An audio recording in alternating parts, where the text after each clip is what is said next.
Coucou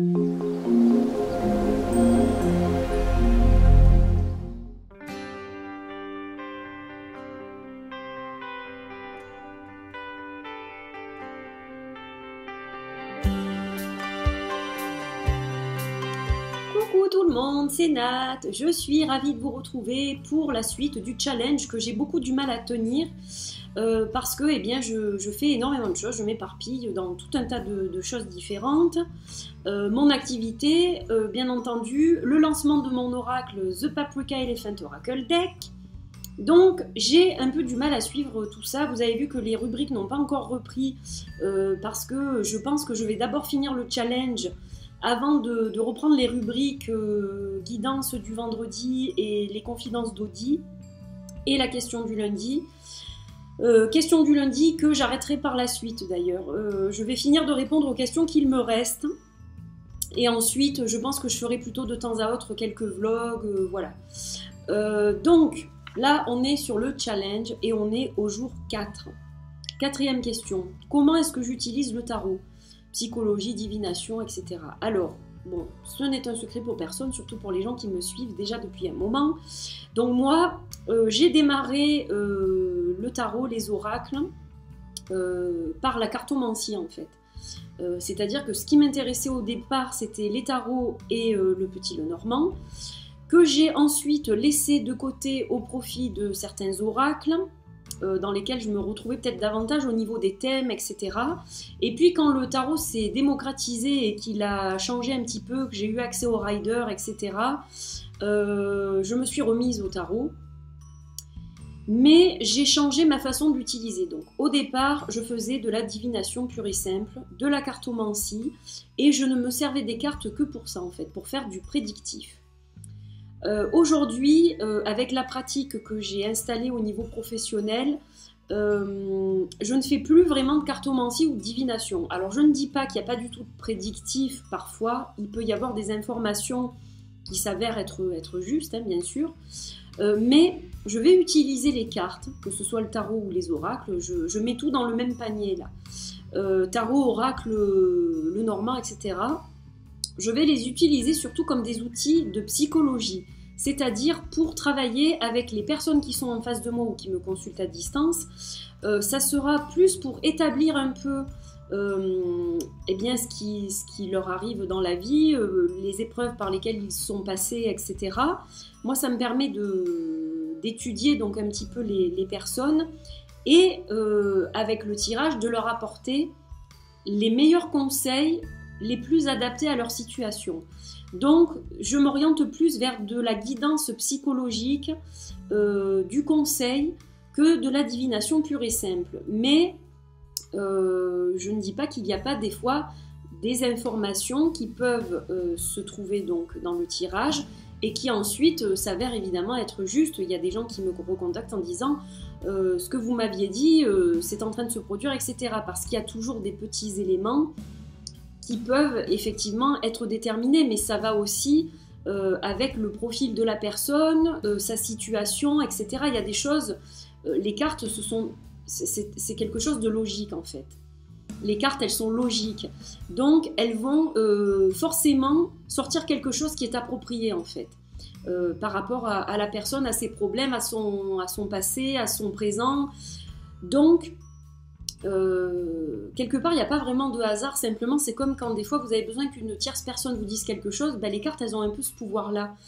Et donc pour moi, elles sont un outil du quotidien qui est très utile en matière de psychologie et de soutien et de conseils avec mes clients et mon entourage aussi.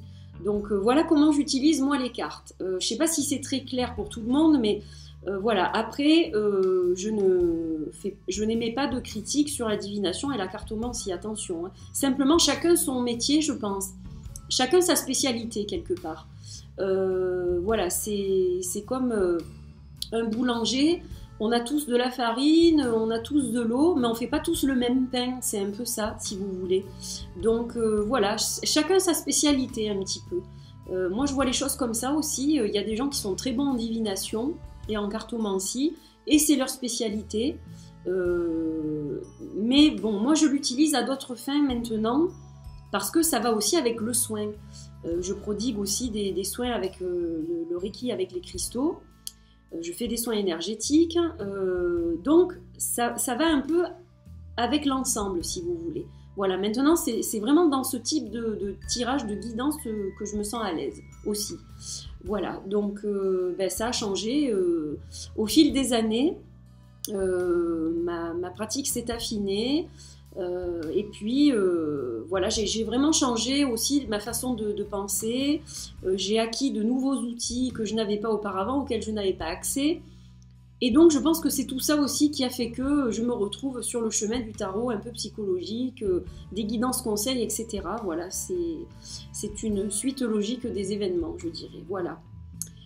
Donc, excusez ma voix aussi qui est un petit peu enrouée encore. J'ai été un petit peu fatiguée ce week-end et puis bon, ben là, j'ai des restes.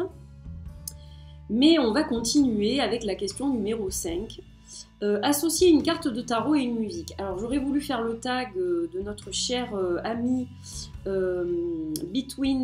Space Between the Notes, qui est un Américain et qui a une chaîne absolument extraordinaire qui nous permet de relier la musique et les cartes, donc je trouve ça super. C'est un musicien de talent. Et c'est quelqu'un qui s'intéresse aussi aux cartes, qui pratique les cartes, etc. Donc c'est super intéressant de voir des profils comme ça arriver sur YouTube. Il y a comme un petit vent de fraîcheur et de nouveauté, et puis on en a besoin aussi, et puis ça nous permet d'apprendre aussi de nouvelles choses. Alors aujourd'hui, associer une carte de tarot et une musique, eh bien, allez, on y va. Ben, ça sera Ibito Tarot sous le coude, puisque j'ai fait la guidance lunaire ce matin.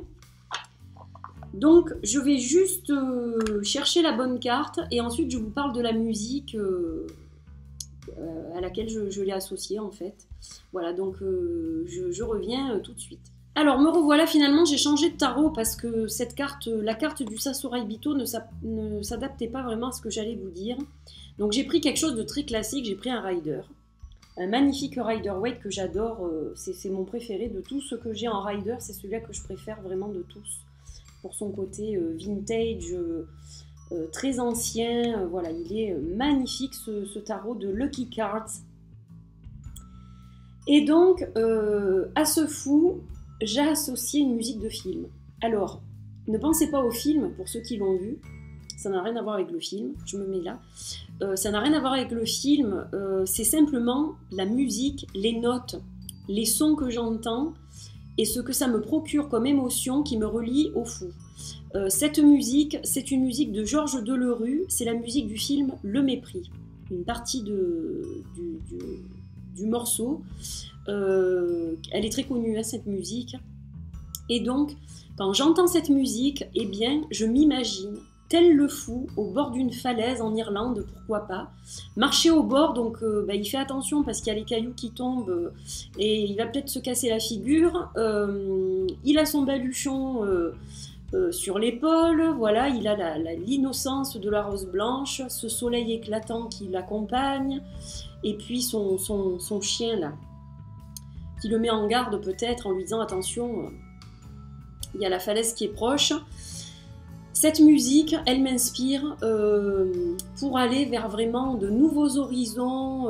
C'est comme s'il y avait un vent de liberté qui souffle. Je ne sais pas comment vous l'expliquer, mais voilà. Quand j'entends cette musique, je vois le fou du tarot, dans toute sa splendeur, dans son innocence, parfois même dans son insouciance, dans le mauvais sens du terme, selon, mais voilà, on tente le tout pour le tout, on y va. Et puis on continue à marcher le long de cette falaise et voilà quoi.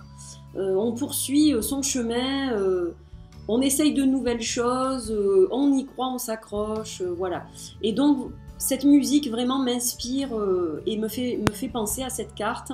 Et donc quand je regarde ce fou et que j'écoute cette musique, je ressens la même émotion, voilà. Donc là c'est visuel avec le fou, les couleurs, le personnage, etc.